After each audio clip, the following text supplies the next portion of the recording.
Hello and welcome to my YouTube channel omega classes. दोस्तों आज हमारा टॉपिक होगा क्लास 11 का मैथमेटिकल मेथड या किसी और चैप्टर में होगा स्केलर एंड वेक्टर।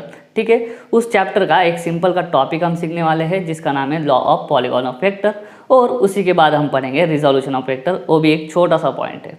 ठीक है, तो आज का वीडियो शुरू करते हैं। अगर वीडियो आपको अच्छा लगे तो वीडियो को लाइक करना, वीडियो को शेयर करना, चैनल को सब्सक्राइब कर देना। तो हेडिंग मैंने देखे रखी है, क्या है? Law of polygon of vectors. अभी इसको पढ़ने की ज़रूरत क्या है? ठीक है, वैसे भी हमने दो लॉ ऑलरेडी पढ़ के रखे। कौन सा था? एक था ट्रायंगल लॉ और दूसरा था पैरेललोग्राम लॉ। ठीक है, ट्रायंगल लॉ में हम क्या करते थे? दो वेक्टर्स लेते थे। ठीक है, एक वेक्टर जहाँ पे अपना काम खत्म करता था वहाँ से दूसरा वेक्टर शुरू होता था, और उन दोनों वेक्टर का रिजल्टेंट हम कैसे निकालते थे? एक वेक्टर ड्रॉ करते थे। ट्रायंगल की जो पहला वेक्टर हमने जिसको लिया था उसके स्टार्टिंग पॉइंट से दूसरे वेक्टर के एंड पॉइंट तक हम क्या करते थे? रिजल्टेंट ड्रॉ करते थे। मान लो ये था हमारा ए वेक्टर जो पहला वेक्टर है, दूसरा वेक्टर ये होगा बी वेक्टर।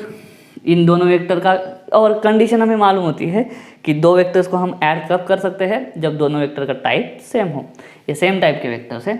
एक वेक्टर का काम यहाँ पे ख़त्म हो जाता है, यहाँ से दूसरे वेक्टर का काम शुरू होता है। दोनों वेक्टर मिलके क्या काम करते हैं? मान लो फोर्स वेक्टर है, इस बॉडी को यहाँ से यहाँ तक लेके आए, तो इसका रिजल्टेंट हम ट्रायंगल लॉ से कैसे निकालते थे? एक थर्ड वेक्टर ड्रॉ करते थे जो कहाँ से स्टार्ट होगा? जो स्टार्ट होगा from the starting point of first vector. पहला वेक्टर जहाँ से शुरू हुआ है वहाँ से स्टार्ट होगा, और दूसरा वेक्टर जहाँ पे एंड हुआ है वहाँ पे हमारा रिजल्टेंट एंड होगा। ये हो गया था हमारा लॉ ऑफ ट्रायंगल।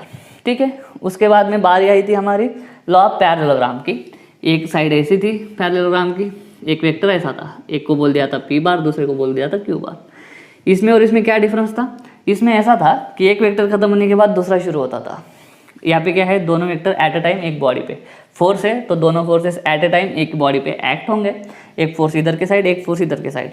अभी इनका रिजल्टेंट निकालना है तो कैसे निकालेंगे? तो इसके लिए हमने क्या किया था? इसका पैरेललोग्राम बना दिया था, और जिस पॉइंट से दोनों वेक्टर स्टार्ट हो रहे हैं ऑफकोर्स सेम टाइप के होंगे।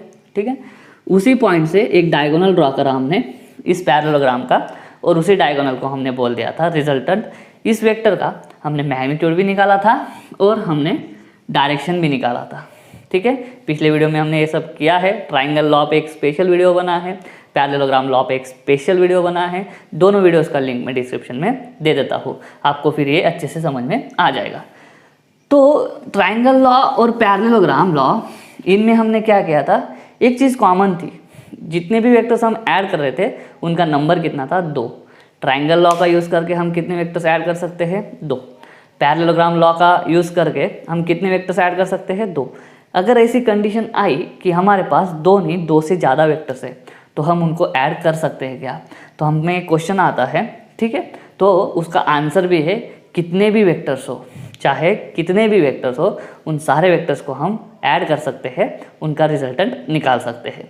वैसा ही कुछ हम एक एग्जांपल लेंगे, उसको हम बोलेंगे, और जो 2 से ज़्यादा वेक्टर्स होंगे उनको ऐड करने के लिए जो लॉ लगेगा उस लॉ को हम बोल देंगे law of polygon of vectors. ठीक है, इसको हम प्रूव भी करेंगे। ठीक है, तो मान लेते हैं कोई 5 या 6 वेक्टर्स होंगे। ठीक है, लेते हैं, मान लो पहला वेक्टर है ऐसा, दूसरा वेक्टर है ऐसा, इसको नाम दे देता हूँ 2। तीसरा वेक्टर है कुछ ऐसा। ठीक है, चौथा वेक्टर है कुछ ऐसा, और फिफ्थ वेक्टर है कुछ ऐसा। और कंडीशन के हिसाब से सारे वेक्टर्स जो है वो सेम टाइप के हैं, और हमें बोला गया है कि इन सारे वेक्टर्स का रिजल्टेंट निकालो। तो हम ये रिजल्टेंट कैसे निकालेंगे? अब ये 2 वेक्टर्स नहीं है, 2 से ज़्यादा हैं, तो ना ट्रायंगल लॉ यूज़ कर पाएंगे ना ही हम पैरेललोग्राम लॉ यूज़ कर पाएंगे। तो इसके लिए हमें कौन से लॉ पे जाना पड़ेगा? पॉलीगॉन लॉ पे। पॉलीगॉन लॉ क्या बोलता है?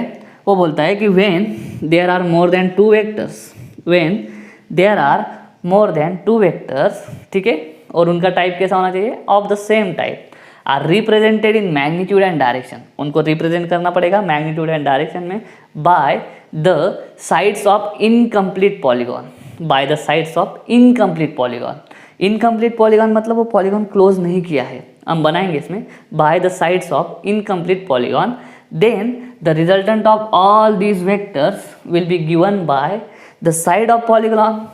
ठीक है, the side of polygon which will complete the polygon, and that side will be drawn from the starting point of the first vector to the end point of last vector.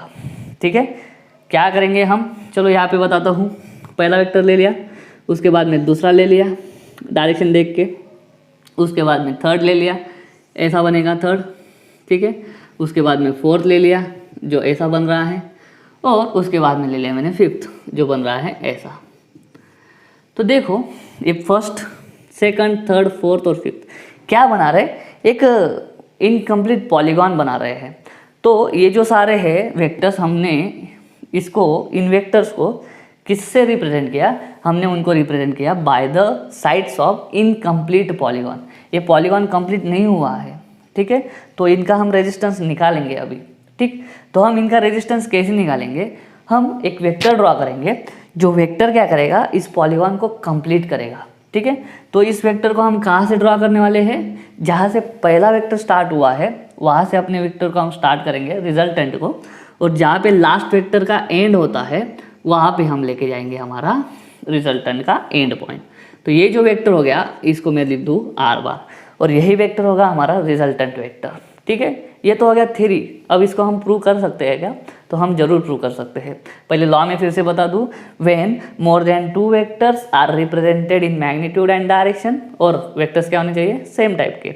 When more than two vectors of same type are represented in magnitude and direction by the sides of incomplete polygon, then their resultant is represented in magnitude and direction by the last side of polygon which will complete the polygon, and that vector will be drawn from the starting point of the first vector to the end point of the last vector।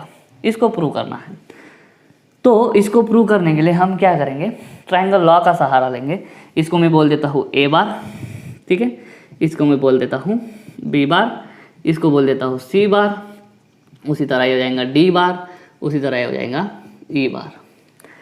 ए बार और B bar का एक resultant निकालता हूँ मैं। ठीक है, triangle law के हिसाब से देखो, ये पहला वेक्टर है, ये दूसरा वेक्टर है, taken in order. Triangle law क्या बोलता है, एक वेक्टर जहाँ से खत्म होगा वहाँ पे दूसरा शुरू होगा, रिजल्टेंट ऐसा ड्रॉ करेंगे, starting point of first to the end point of second. तो देखो यहाँ पे ट्रायंगल लॉ लगाते हैं, पहला वेक्टर खत्म, यहाँ पे दूसरा खत्म, इन दोनों का रिजल्टेंट में निकाल लूँ, इन दोनों का रिजल्टेंट में निकालूंगा तो ऐसा आएगा ट्रायंगल लॉ के हिसाब से, और मैं इसको नाम देता हूँ R1 बार। ठीक है, इस रिजल्टेंट को मैं नाम दे देता हूँ R1 बार। अभी हम क्या करेंगे, इस R1 बार को, ठीक है, इस R1 बार को हम क्या मानेंगे, पहला वेक्टर, और इस C बार को हम क्या मानेंगे, दूसरा वेक्टर। तो फिर से ट्रायंगल लॉ यूज़ करेंगे। यहाँ पे पहला वेक्टर खत्म हो रहा है, जहाँ पे पहला वेक्टर खत्म हो रहा है वहाँ से दूसरा वेक्टर चालू है, तो इन दोनों वेक्टर्स का रिजल्टेंट वेक्टर हम कैसे निकालेंगे, तो हम निकालेंगे ऐसे। चलो इस R1 बार को नहीं बोलता हूँ मैं, ऐसा ही बोल देता हूँ ए बार प्लस बी बार। तो ए बार प्लस बी बार पहला वेक्टर हो गया, उसमें सी बार ऐड कर दिया। ट्रायंगल लॉ के हिसाब से ये जो नया वाला वेक्टर मैं ड्रॉ करूँगा वो मुझे क्या मिलेगा, A bar plus B bar plus C bar. ठीक है, ये पहला vector A bar plus B bar, और उसमें ये सी बार मैंने ऐड करा। ठीक, अभी मैं क्या करूँगा, ये जो वेक्टर है ए bar plus B bar plus C बार, ये जो वेक्टर है इसी को पहला वेक्टर मान लूँगा, और ये जो डी बार वेक्टर है इसको दूसरा वेक्टर मान लूँगा। देखो यहाँ पे पहला वेक्टर खत्म, यहाँ पे दूसरा वेक्टर खत्म, ट्रायंगल लॉ लगा सकते हैं। तो ट्रायंगल लॉ ऐसे बोलेगा, starting point of the first vector to end point of second. तो ये वेक्टर क्या बन जाएगा, A bar plus B bar plus C bar plus D bar, A bar plus B bar plus C bar plus D bar है ये। ठीक है, और अभी क्या करेंगे, इसको पहला वेक्टर मान लेंगे, इसको दूसरा वेक्टर मान लेंगे, इनका रिजल्ट निकल जाएगा ए। तो इसको मैं बोल सकता हूँ ए bar plus B bar plus C bar plus D बार प्लस ई बार। इस तरह से ये जो लास्ट वाला वेक्टर आएगा, ये वेक्टर क्या आएगा, ए bar plus B bar plus C bar plus D बार प्लस ई बार। इन सारों का रिजल्टेंट आ जाएगा आर बार। उसको हम प्रूव कर सकते हैं ट्रायंगल लॉ के हिसाब से। ज़्यादा ये लॉ पूछा नहीं जाता है, लेकिन कंसेप्ट वाइज ये जो टॉपिक है ये भी बहुत इंपॉर्टेंट है। तो उम्मीद करता हूँ दोस्तों आपको ये पॉलीगॉन लॉ जो है वो समझ में आ गया होगा। उसको प्रूव कैसे किया जाता है, अगर आ गया तो बाई चांस 2 मार्क के लिए आ सकता है। अभी हम एक इंपॉर्टेंट टॉपिक पढ़ेंगे जिसका नाम है रिजोल्यूशन ऑफ वेक्टर। ठीक है, तो चलिए वो पढ़ते हैं। तो चलिए दोस्तों रिजोल्यूशन शुरू करते हैं। इससे पहले हम क्या करते थे, हमारे पास अभी तक लास्ट पॉइंट तक अभी तक हमने क्या किया, हमारे पास 2 या 2 से ज़्यादा वेक्टर थे। ठीक है, हम उनको क्या करते थे, ऐड करते थे या सबट्रैक्ट करते थे, कुछ भी करते थे। ठीक है, तो उनसे हमें एक सिंगल वेक्टर मिलता था जिसको हम बोलते थे रिजल्टेंट वेक्टर। तो दो या दो से ज़्यादा वेक्टर्स को ऐड करके सिंगल वेक्टर जब मिलता था हमें, तब उसको हम बोलते थे कंपोजिशन ऑफ वेक्टर। ठीक है, लेकिन इसमें अभी ये जो टॉपिक पढ़ेंगे इसमें हम उल्टा करेंगे। पहले क्या करते थे, दो वेक्टर से या दो से ज़्यादा वेक्टर से एक सिंगल वेक्टर हमें मिलता था जिसको बोलते थे रिजल्टेंट। अभी क्या करेंगे, हमारे पास एक वेक्टर होगा और उसके हम क्या करेंगे, पार्ट्स करेंगे। एक वेक्टर से दो वेक्टर मिलाएंगे, दो या दो से ज़्यादा भी ला सकते हैं। ठीक है, तो रिजोल्यूशन ऑफ वेक्टर का डेफिनेशन क्या है, रिजोल्यूशन मतलब to break the vector, to break vector into its components. मतलब एक वेक्टर है, उस वेक्टर से क्या करना, उस वेक्टर से उसके कंपोनेंट्स ढूंढना, उस कंपोनेंट ढूंढने की प्रोसेस जो है उसको बोलते हैं रिजोल्यूशन ऑफ वेक्टर। ठीक है, किसी वेक्टर के क्या फाइंड करेंगे हम, कंपोनेंट्स फाइंड करेंगे, उस कंसेप्ट को हम बोलेंगे रिजोल्यूशन ऑफ वेक्टर। ठीक है, तो उस कंपोनेंट को फाइंड कैसे करते हैं, कंपोनेंट कैसे होने चाहिए, उसके बारे में आज हम डिस्कस करने वाले हैं। तो देखो दोस्तों, रिजोल्यूशन का डेफिनेशन आपको समझ में आ गया होगा। क्या है कि एक वेक्टर होगा और उस वेक्टर से हम उसको टुकड़े करेंगे, उसके पार्ट्स निकालेंगे, उसके कंपोनेंट्स निकालेंगे। अभी दो या दो से ज़्यादा वेक्टर से हम सिंगल वेक्टर कैसे ला सकते हैं, इसके लिए बहुत लॉ देख लिए, ट्राइंगल का लॉ देख लिया, पैरेललोग्राम का देख लिया, अभी जस्ट पॉलीगॉन का पढ़ा। तो अभी क्या करेंगे, एक वेक्टर है उसको तोड़ सकते हैं क्या, उसको कैसे तोड़ेंगे, तो उसके लिए कोई लॉ वगैरह नहीं है, उसके लिए एक सिंपल सी प्रोसेस है, वो प्रोसेस हमें फॉलो करनी होगी। ठीक है, तो चलो उसको फॉलो कैसे, मतलब उसको रिजॉल्व कैसे करेंगे, किसी वेक्टर को हम रिजॉल्व कैसे करेंगे। मान लो कोई एक वेक्टर है जिसका नाम है आर बार। ठीक है, और आर बार वेक्टर ऐसा है, इंक्लाइंड वेक्टर है। अभी इंक्लाइंड वेक्टर है तो इसके पास क्या होगा, इसके अंदर एक एक्स कंपोनेंट भी होगा। अगर मैं इधर एक एक्स एक्सिस ड्रॉ कर दूँ और इधर एक वाई एक्सिस ड्रॉ कर दूँ, ठीक है, तो ये जो वेक्टर है, इस वेक्टर पे आप कोई भी पॉइंट ले लो। ठीक है, इस वेक्टर के कोई भी पॉइंट पे आपको एक्स कोऑर्डिनेट भी प्रेजेंट मिलेगा और वाई कोऑर्डिनेट भी प्रेजेंट मिलेगा। इसका मतलब क्या है, ये जो इंक्लाइंड वेक्टर है इसकी ना तो टोटल डायरेक्शन हॉरिजॉन्टल है, ना ही टोटल डायरेक्शन उसकी वर्टिकल है। ये इंक्लाइंड है मतलब इसके पास एक्स कोऑर्डिनेट का भी कुछ वैल्यू होगा और वाई कोऑर्डिनेट का भी कुछ वैल्यू होगा। मतलब इसमें दो डायरेक्शंस मिक्स है, इसमें दो डायरेक्शंस छुपी हुई है। एक डायरेक्शन है एक्स डायरेक्शन, दूसरी डायरेक्शन है वाई डायरेक्शन। तो हम इस सिंगल वेक्टर के कंपोनेंट्स फाइंड कर सकते हैं एक्स एक्सिस के डायरेक्शन में भी और वाई एक्सिस के डायरेक्शन में भी। तो यहाँ पे क्वेश्चन आता है कि अगर किसी वेक्टर के हमें कंपोनेंट्स ढूंढने हैं तो वो कंपोनेंट्स क्या हम सिर्फ एक्स और वाई एक्सिस में ही ढूंढ सकते हैं, तो ऐसा बिल्कुल नहीं है। हम वेक्टर को, जो हमें कोई वेक्टर दिया होगा, उस वेक्टर के कंपोनेंट्स हम कितने भी निकाल सकते हैं और किसी भी डायरेक्शन में निकाल सकते हैं। ठीक है, हम दिए हुए वेक्टर के कंपोनेंट्स, दिए हुए वेक्टर को हम रिजॉल्व कर सकते हैं, उसके कंपोनेंट्स हम निकाल सकते हैं, किसी भी डायरेक्शन में हम निकाल सकते हैं।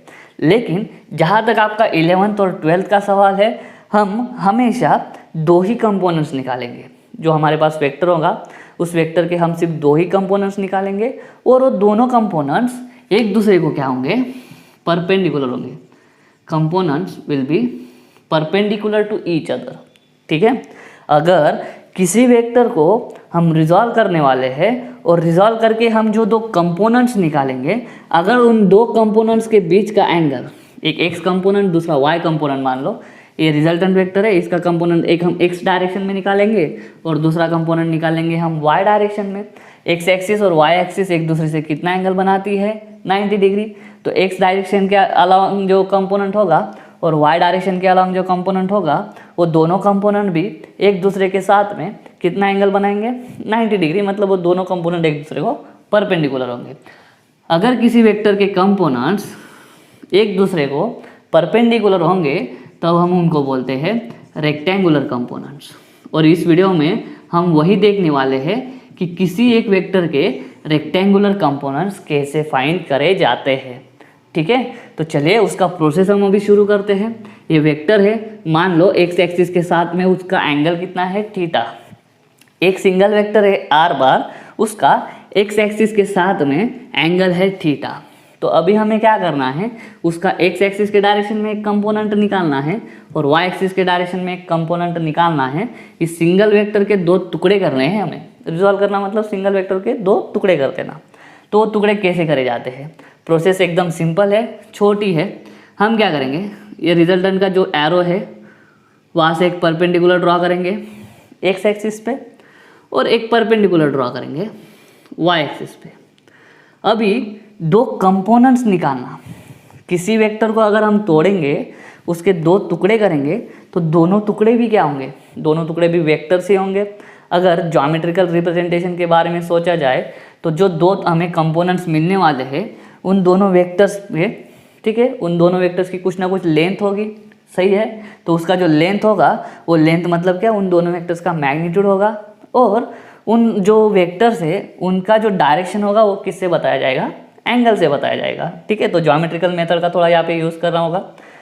तो पहले हम निकालेंगे एक्स एक्सिस के डायरेक्शन में इसका जो कंपोनेंट होगा, इस रिजल्टेंट वेक्टर का एक्स एक्सिस के डायरेक्शन में जो कंपोनेंट होगा उस कंपोनेंट का पहले हम मैग्नीट्यूड निकालेंगे, ठीक है। तो सबसे पहले मान लेते हैं कि एक कोई आर एक्स बार है जो क्या है, component of resultant in x direction, और एक आर वाई मान लेते हैं जो क्या होगा, component of resultant in Y direction, ठीक है। तो दो वेक्टर निकालने हैं, मतलब क्या निकालना है हमें, दो वेक्टर का मैग्नीट्यूड जब निकालेंगे तो दोनों वेक्टर का क्या निकालना पड़ता है, लेंथ। तो पहला वेक्टर है इस डायरेक्शन में, डायरेक्शन तो मालूम है कि एक डायरेक्शन एक्स एक्सिस है, दूसरी डायरेक्शन वाई एक्सिस है, सिर्फ मैग्नीट्यूड ढूंढना है। तो मैग्नीट्यूड ढूंढना मतलब क्या, उस वेक्टर्स की लेंथ को ढूंढना। तो ठीक है, इनकी लेंथ ढूंढते हैं तो कैसे ढूंढेंगे, ये जो रिजल्टेंट वेक्टर का जो एरो है वहाँ से एक परपेंडिकुलर ड्रॉ करेंगे, ठीक है। इसको नाम दे देता हूँ मैं डी एम, ठीक है। एक डी एम परपेंडिकुलर ड्रॉ होगा एक्स एक्सिस पे और एक डी एन परपेंडिकुलर ड्रॉ होगा वाई एक्सिस पे। ठीक से देखना, अगर ये वाला एंगल थीटा है तो ये वाला एंगल भी कितना होगा, थीटा, क्योंकि एक्स एक्सिस को ये वाला जो परपेंडिकुलर है निकाला हुआ डी एन वो क्या है, पैरेलल है। तो अगर ये एंगल थीटा है तो ये एंगल भी थीटा होगा। सिंपल कंसेप्ट है अल्टरनेट एंगल का, ठीक है। तो अभी इसको मान लेते हैं, ओ एम निकालना, ओ एम जितनी लेंथ निकालना, मतलब क्या निकालना, ये जो आर एक्स वेक्टर है ना, ऐसा वेक्टर जिसकी डायरेक्शन एक्स है, वहाँ से ओ टू एम इतनी लेंथ निकालना, मतलब क्या निकालना, इस आर एक्स वेक्टर का मैग्नीट्यूड निकालना। किसी भी वेक्टर का लेंथ मतलब क्या होता है, उसका मैग्नीट्यूड। तो इसका लेंथ कैसे निकाला जाएगा, तो ट्रिग्नोमेट्री याद रखो, ठीक है। ये हाइपोटेनियस है, ठीक है, और हमें एडजेसेंट साइड निकालनी है, थीटा की एडजेसेंट साइड। तो हमारे पास एडजेसेंट साइड का फंक्शन है cos theta is equal two adjacent upon hypotenuse. Adjacent side है ओ एम और ओ एम ही क्या है, आर एक्स। ओ एम जितनी लेंथ है वो लेंथ है वेक्टर की लेंथ, किसकी लेंथ, आर एक्स बार के वेक्टर की लेंथ, मतलब आर एक्स बार का मैग्नीट्यूड है जिसको हम डिनोट करेंगे आर एक्स से। और हाइपोटेनियस क्या है, आर बार, और हाइपोटेनियस का आर बार मतलब क्या, हाइपोटेनियस की अगर जब हम लेंथ निकालेंगे तो लेंथ निकालना मतलब सिर्फ मैग्नीट्यूड निकालना, तो एम अपॉन आर, तो are x upon capital r. तो direct r x is equal to क्या हो जाएगा, आर कॉस थीटा। तो यहाँ पे लिख दूँ R x is equal to R cos theta. देखो रिजल्टेंट वेक्टर जो है, इसको बोल देता हूँ मैं फर्स्ट, रिजल्टेंट वेक्टर जो है, ये रिजल्टेंट वेक्टर एक्स एक्सिस के साथ में थीटा जितना एंगल बना रहा है। तो रिजल्टेंट वेक्टर हमको दिया रहेगा तो उससे हम रिजल्टेंट वेक्टर का मैग्नीट्यूड निकाल सकते हैं, और वो रिजल्टेंट वेक्टर किसी एक डायरेक्शन से जो एंगल बनाएगा उसको हम बोलेंगे थीटा। तो दोनों चीज़ें मालूम होगी तो हम आर एक्स निकाल पाएंगे, अगर ऐसा सिचुएशन होगा तो, ठीक है। तो उसी तरह से दूसरे इसमें इस वाले थीटा को अभी पकड़ो, ठीक है। अगर इस थीटा का ये जो ओ एन साइड है, ठीक है, ये जो ओ एन साइड है वो क्या है, अपोजिट साइड। अपोजिट साइड के लिए ट्रिग्नोमेट्रिक फंक्शन कौन सा है हमारे पास, तो वो है sine theta is equal to opposite upon hypotenuse, ठीक है। तो अपोजिट साइड हो जाएगा ओ एन अपॉन हाइपोटेनियस हो जाएगा आर। उसी तरह ओ एन मतलब इतना लेंथ मतलब क्या, जो वाई एक्सिस के अलॉन्ग इस रिजल्टेंट वेक्टर का हमारा कंपोनेंट होगा उसका लेंथ।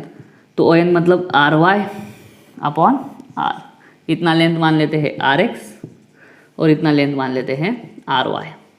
तो यहाँ से सिंपल हो जाएगा R Y is equal to R sine theta, ठीक है। ये हो जाएगा इक्वेशन नंबर सेकंड। तो दोस्तों यहाँ पे आपको समझ में आ गया होगा कि हमने आर एक्स निकाला है, मतलब क्या निकाला है, जो रिजल्टेंट वेक्टर का एक्स एक्सिस के अलॉन्ग जो कंपोनेंट है उसका मैग्नीट्यूड, डायरेक्शन तो मालूम है एक्स एक्सिस। आर वाई निकालना मतलब क्या निकाला, जो रिजल्टेंट वेक्टर है उसका वाई डायरेक्शन के अलॉन्ग का मैग्नीट्यूड, वाई डायरेक्शन अलॉन्ग जो कंपोनेंट होगा उसका मैग्नीट्यूड निकाला है। तो इस तरह से हम किसी भी वेक्टर को रिजॉल्व कर सकते हैं हमारी मनचाही डायरेक्शन। यहाँ पे हमारी मनचाही डायरेक्शन कौन सी है, एक एक्स एक्सिस है और दूसरा वाई एक्सिस है। इन दोनों कंपोनेंट्स को, जो एक्स कंपोनेंट होगा और जो वाई कंपोनेंट होगा, उन दोनों को हम बोलेंगे रेक्टेंगुलर कंपोनेंट्स। ठीक है, रेक्टेंगुलर कंपोनेंट्स क्यों बोलते हैं, क्योंकि इन दोनों कंपोनेंट्स के बीच में 90 डिग्री एंगल है। तो दोस्तों यहाँ तक समझ में आ गया होगा। ठीक है, अभी देखो RHS देखो, उसका स्क्वायर करके हम ऐड कर देते हैं। तो यहाँ पे r sin थीटा है, यहाँ पे r cos थीटा है, उनको स्क्वायर करके ऐड करेंगे तो क्या हो जाएगा, r square sine square theta इसका plus r square cos square theta. तो RHS स्क्वायर करके ऐड कर दी तो हमें क्या करना पड़ेगा, LHS भी करना पड़ेगा। तो RX स्क्वायर प्लस ये हो जाएगा RY स्क्वायर। यहाँ से मैं क्या लेता हूँ, r स्क्वायर कॉमन ले लेता हूँ, ब्रैकेट में बचेगा cos square theta plus sine square theta is equal to RX square plus RY का स्क्वायर। तो यहाँ पे ब्रैकेट को ठीक से देखना, अगर ब्रैकेट को आप ठीक से देखोगे, यहाँ लिखता हूँ मैं अभी, तो यहाँ पे सिर्फ r स्क्वायर बचेगा क्योंकि cos square theta plus sine square theta 1 हो जाता है, और वो हो जाएगा RX square plus RY square. तो r जो होगा वो होगा RX का स्क्वायर प्लस RY का स्क्वायर। तो रिजल्टेंट वेक्टर का मैग्नीट्यूड इज इक्वल टू ऐसा वेक्टर जो हमारा रिजल्टेंट है उसका एक्स एक्सिस के कंपोनेंट जो है उसका मैग्नीट्यूड का स्क्वायर प्लस वाई कंपोनेंट जो है उसके मैग्नीट्यूड का स्क्वायर, उन दोनों को ऐड करके अगर रूट में डाल दोगे तो आपको क्या हो जाएगा, रिजल्टेंट वेक्टर का मैग्नीट्यूड मिल जाएगा। तो दोस्तों यहाँ पे हमने क्या करा है, रिजल्टेंट वेक्टर को दो कंपोनेंट्स में बांट दिया है। उन दो कंपोनेंट्स को बांटना मतलब क्या करना, रिजॉल्व करना। इस रिजल्टेंट वेक्टर को क्या करना, रिजॉल्व करना। रिजॉल्व करके जो दो कंपोनेंट्स बनेंगे उनके मैग्नीट्यूड हमने निकाल दिए हैं, उन दोनों के मैग्नीट्यूड का और रिजल्टेंट वेक्टर के मैग्नीट्यूड के बीच का हमने रिलेशन भी निकाल लिया है। ठीक है, तो अभी हम कोई भी वेक्टर को रिप्रेजेंट कैसे करते हैं, चाहो तो आप इसका स्क्रीनशॉट ले सकते हैं, मैं इसको रफ करता हूँ। तो दोस्तों आगे से हम कोई भी जब वेक्टर लिखते हैं, मान लो कोई एक वेक्टर होगा a bar is equal to 3i cap plus 4j plus 5k cap. ठीक है, ये जो है ये 2 डायमेंशनल डायग्राम है, इसमें हमने सिर्फ दो ही कंपोनेंट दिखाए हैं, एक एक्स एक्सिस वाला और एक वाई एक्सिस वाला। मैंने अभी पहले ही आपको बोला था चाहे जितना कंपोनेंट्स निकालना चाहो उतना निकाल सकते हो। तो यहाँ पे मैंने जेड एक्सिस वाला कंपोनेंट भी ऐड कर दिया है। इस वेक्टर को पढ़ते कैसे है, ठीक है, इसको ऐसे पढ़ेंगे कि इसमें 3 कंपोनेंट्स है, एक एक्स कंपोनेंट है, दूसरा वाई कंपोनेंट है और तीसरा जेड कंपोनेंट है। ये जो आई कैप है ना, ये बोलेगा आपको एक्स कंपोनेंट, जे कैप बोलेगा आपको वाई कंपोनेंट और के कैप आपको बोलेगा जेड कंपोनेंट। क्योंकि हमने ऑलरेडी पढ़ा है कि आई कैप जो है वो यूनिट वेक्टर है अलॉन्ग एक्स डायरेक्शन, जे कैप जो है यूनिट वेक्टर है अलॉन्ग वाई डायरेक्शन और के कैप है unit vector along Z direction. तो ये जो एक ए बार वेक्टर हमने लिखा है, इसके पास कितने कंपोनेंट्स है मालूम है, इसके पास 3 कंपोनेंट्स है। ठीक है, एक जो कंपोनेंट है वो एक्स एक्सिस की डायरेक्शन में है, दूसरा कंपोनेंट जो है वाई में है और तीसरा है जेड एक्सिस में। और ए बार क्या है, उनका सम है, मतलब उनका रिजल्टेंट है। ठीक है, तो ए बार का मैग्नीट्यूड हमने ऑलरेडी निकाला है पिछली वीडियोस में, क्या हो जाएगा वो 3 का स्क्वायर प्लस 4 का स्क्वायर प्लस 5 का square, R X square plus R Y का स्क्वायर प्लस आर जेड का स्क्वायर। अगर 2 ही होते तो आर एक्स का स्क्वायर प्लस आर वाई का स्क्वायर। ऑलरेडी हमने इसमें पढ़ा था, लेकिन हमने तब पढ़ा नहीं था कि ये फॉर्मूला बनता कैसे है मैग्नीट्यूड का, तो ये रिजोल्यूशन में हमारा क्लियर हो जाता है। और उसके बाद में रिजल्टेंट का जो डायरेक्शन है, जो थीटा है, उसको भी हम कंपोनेंट्स में एक्सप्रेस कर सकते हैं। ठीक से देख लो, tan थीटा लिखेंगे, tan theta is equal to इसके हिसाब से क्या हो जाएगा, dm अपॉन OM। ठीक है, अपोजिट अपॉन एडजेसेंट। dm मतलब क्या, इतना लेंथ, और इतना लेंथ कितना है, y कंपोनेंट वाले का मैग्नीट्यूड मतलब ry, और इतना लेंथ कितना है, x कंपोनेंट का मैग्नीट्यूड मतलब rx। तो tan थीटा हो जाएगा ry अपॉन rx, तो थीटा हो जाएगा tan inverse ry upon rx। दोनों की वैल्यू अगर मालूम होगी तो थीटा को भी हम कंपोनेंट्स में कंपेयर कर सकते हैं। तो दोस्तों रिजोल्यूशन में और कुछ ज़्यादा है नहीं पढ़ने को, इतना ही कंसेप्ट है आपको रिजोल्यूशन में। क्या पढ़ा अपन ने, R square is equal to या फिर R is equal to under root R X square plus R Y square. 2 vector होंगे तो, और 3 वेक्टर होंगे तो आर जेड का स्क्वायर, 3 कंपोनेंट्स होंगे तो। ठीक है। उसके बाद में हमने क्या पढ़ा, हमने ये वाला कंसेप्ट पढ़ा कि थीटा को भी हम निकाल सकते हैं दो कंपोनेंट्स के हिसाब से।